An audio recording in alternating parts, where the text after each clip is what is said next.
Little League is actually very big business. The U.S. youth sports industry is worth more than $19 billion, and that figure is only climbing. That is more valuable, ready for this, than the NFL. Are you serious? That's what we're That's told. kind of shocking. Yes, this is nuts. But the truth is there's also a cost to families. So on average, around $1,400 is spent per child in a single year on sports-related expenses. But many experts argue the benefits outweigh the financial burden.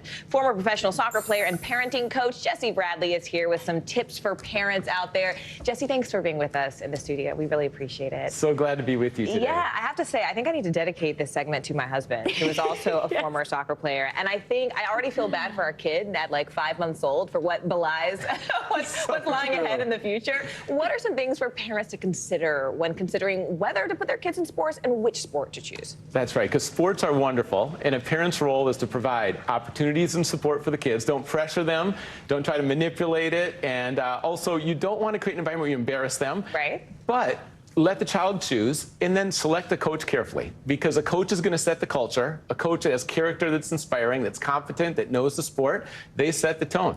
And in addition to that, you're going to enter in, and you're going to invest time and energy. Don't resent it when you start to drive your kids around. You feel like a chauffeur, because you will. Right. And then, like our backyard, my wife would love to have a beautiful green grass in the backyard, but we've got two soccer goals, dirt, and we've got a papa shot in the living room, and our whiteboard next to the kitchen. That's all the schedules for the day. So make sure the kids are having fun. Sports are about having fun, building relationships, building community, and family bonding that happens on those commutes, the conversations. You can really go deep, enjoy that time together. I love what you said about the coaches. That was really my experience. Like, that could really make or break your relationship with the sport, but also your confidence. Yes, it's such an important relationship that I think adds so much depth to someone's life when you don't even realize it at such a young age. Totally. But what if you are, or you have, one of those kids where you get involved in it and then halfway through you notice they're not so into it and they say, I don't like soccer, I don't want to play this anymore, whatever it is.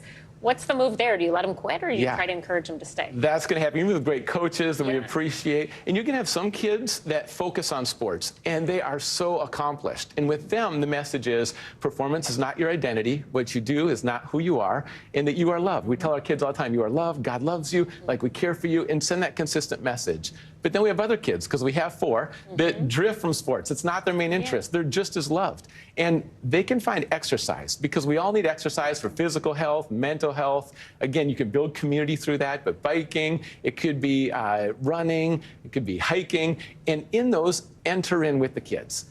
Do it with them. So it's not just something they're doing alone, but spend time. Maybe you're going to learn a new hobby, learn a new exercise. Wonderful. Discover it together, because you can enjoy those times. And again, it's the conversations. It's all about relationships in sports. It's funny, I also feel like there's that other group of kids who actually is really enthusiastic about the sport, but is really bad at it. Like, I love those that was kids. me, right? Like, I was like, you know, track is not my ministry, but I would come in dead laugh. My mom was like, oh my God, Morgan, are you okay? And I was like, well, of course, I did my personal best. Like a true Montessori kid. But what about those parents who are just really intense? Like, what are some of the pitfalls, just very briefly, that we should watch out for as parents? Take the pressure off. So before a game, crack some jokes, say something encouraging. We say a prayer with our kids.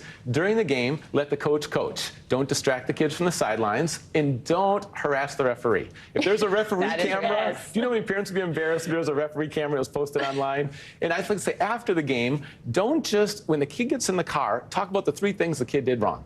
But instead, ask the child, what did they do well today? And then also, what do they want to grow and improve into? So have that conversation together. I love that. Highs and lows are good. All right, former professional soccer player and parenting coach Jessie Bradley, thank you so much for being with us. Thanks, Jessie. I enjoyed it. You're watching NBC News Daily.